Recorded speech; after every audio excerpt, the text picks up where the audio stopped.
औज़ुबिल्लाहिमिनश्शैतानिर्रजीम बिस्मिल्लाहिर्रहमानिर्रहीम। अस्सलाम वालेकुम नाज़रीन, मेरा नाम है मोहसिन लुकमान और आप देख रहे हैं वॉइस ऑफ इटली। बोनस पेज़े रेद दी एमरजेंसा और बोनस अफीतो कब से आ रहा है उस पे आज हम लोग बात करेंगे।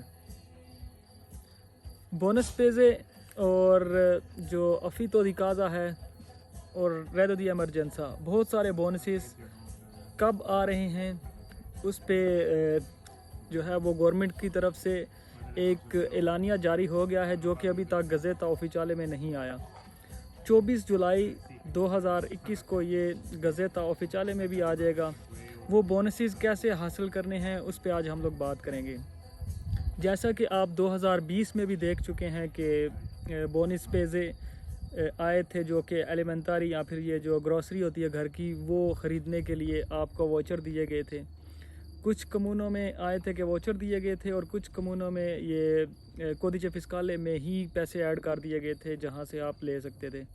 आप डायरेक्ट जाके मार्केट में इस्तेमाल कर सकते थे।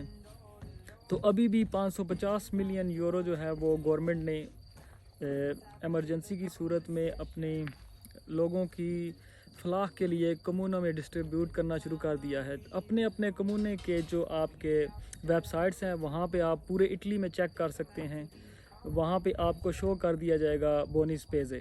तो ये 24 जुलाई से ऑफिशियली अनाउंस हो जाएगा। तो इसी तरह अगर बात की जाए अफीतो दी काज़ा, अगर आपकी इनकम वगैरह कम है तो आपको जो आपके घर के किराया जात आप दे रहे थे वो भी आपको कुछ मद में वापस किए जाएंगे अगर आपकी फैमिली जो है वो खसारे में जा रही है। इसके अलावा अगर बात की जाए रेद दी चित्तादिनांसा, वो लोग जो रेद दी चित्तादिनांसा ले रहे हैं या फिर अपना डिसऑक्युपासियोने ले रहे हैं, उनके लिए कंडीशंस थोड़ी अलग होंगी। उसके हवाले से भी अभी कोई एलानिया जारी नहीं हुआ, वो भी जब होगा तो हम आपके साथ वो भी डिस्कस करेंगे। तो आज के लिए यही कि एक ब्रेकिंग न्यूज़ समझ ले वो थी कि आपके लिए बोनस पेज़े और अफीतो दी काज़ा के जो बोनसेस हैं वापस आपके किराए होने हैं, चाहे वो 3 करेंगे या 6 किराए वापस करेंगे या फिर कुछ परसेंटेज किराए की वापस होगी। तो मैंने सोचा कि आपके साथ शेयर कर दूं ताकि आपको अलर्ट कर दूं। तो ये तो थी आज की एक कह लेते हैं कि अपडेट जो मैंने आपके साथ शेयर की। अगर आप समझते हैं कि ये आपके लिए करामत थी तो इसको आगे भी शेयर करें। Until next video, Allah Hafiz.